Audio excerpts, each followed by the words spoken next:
feeling particularly unproductive with my life, I like to create this false dichotomies inside my head. Like, do I sit here and continue to edit the massive backlog of videos I have that I haven't edited already? Or do I, you know, fly across the country to do more things to film about that I still haven't edited yet?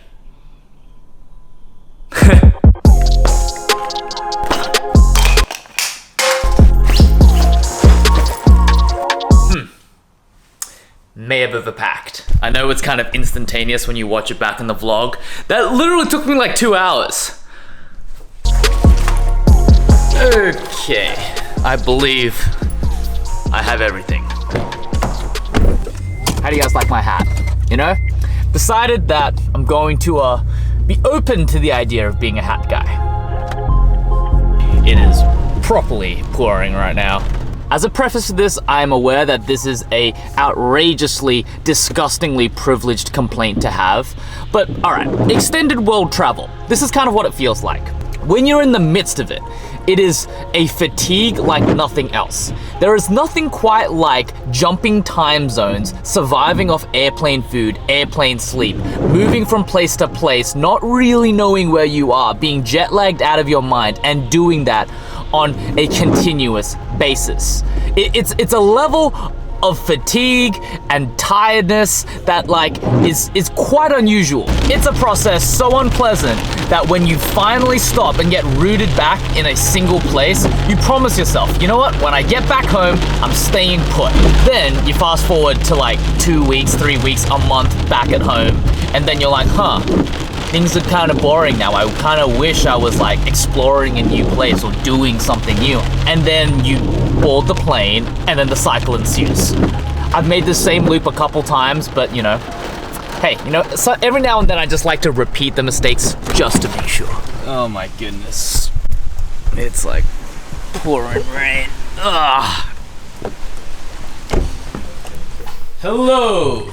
Okay, so today's video, I thought I would make a comprehensive guide on, say, yo, this is my case. You guys like it?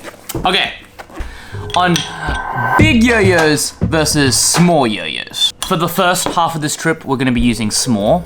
Let's go with some of the pros and the cons. Pro, really fit nicely into those pockets. Where'd it go? Where's that like bulge that like those 50mm wide yo-yos give you? Dang! Oh. See ya. Bye. Okay, on our way now.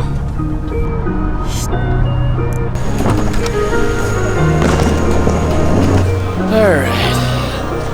It's honestly been a while since I've been at the airport, but also not been a long time since I've been in the airport. Right, here we go again.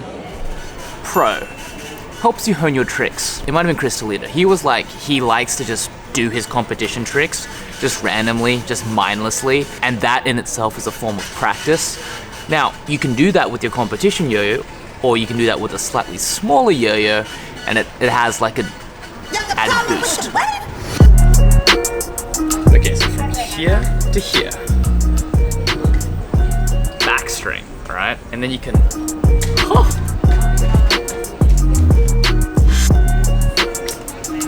pretty elegant. I like that.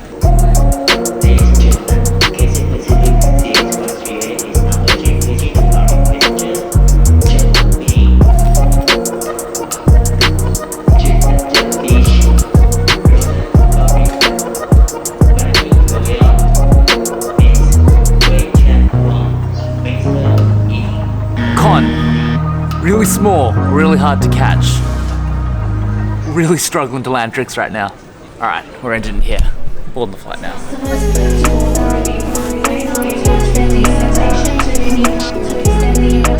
Thank you.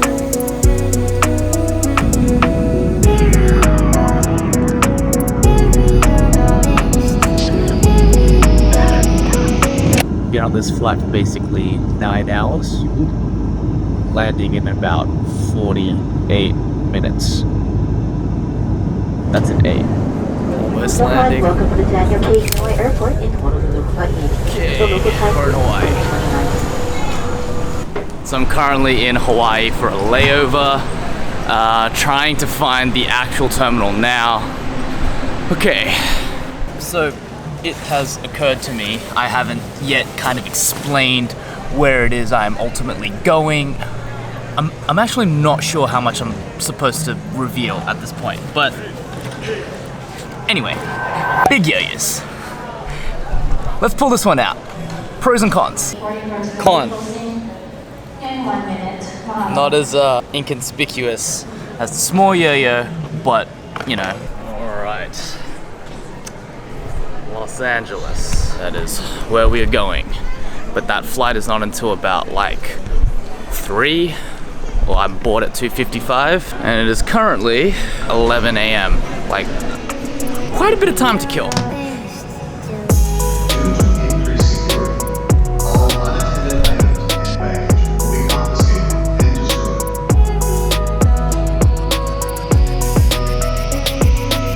Today, I have to build a routine. It's related to what I have to do in LA. Long story short, I'm doing some sort of yo-yo performance. It's important. Now, I'm building the routine with the big yo-yo. A lot of you guys might think, oh, you know, well, why don't you use a small yo-yo? If you practice with the small yo-yo, you'll be more accurate for when you actually have to do it. The way I think about it is, imagine like sandpaper, right?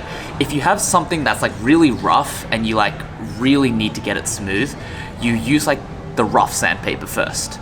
And then as you kind of have like, you know, it's smoother, you go get like the really fine sandpaper and you polish it up, right? So, big sandpaper. Pro, easier to hit, more forgiving, way more fun to build routines with. All right. Board now.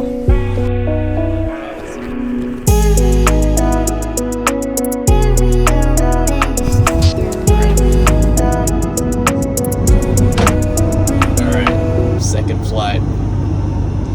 Landing in LA in about 1 hour. Hello and good evening, everyone. We'd like to welcome you to Los Angeles. Local time here is 10:30 p.m. Finally in LA. Weird thing happens when you travel. Travel far enough, have enough layovers, and your body, your mind actually forgets what time it's supposed to be, and it's just really tired, and therefore like jet lag just cancels itself out.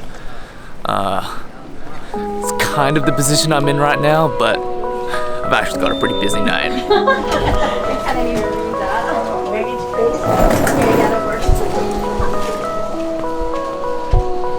I think I'm going in the right direction.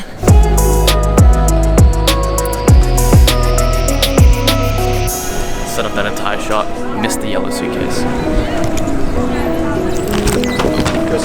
Oh, alright. Thank you. Alright, in the taxi now. A lot of other things to do. I think I might end this here.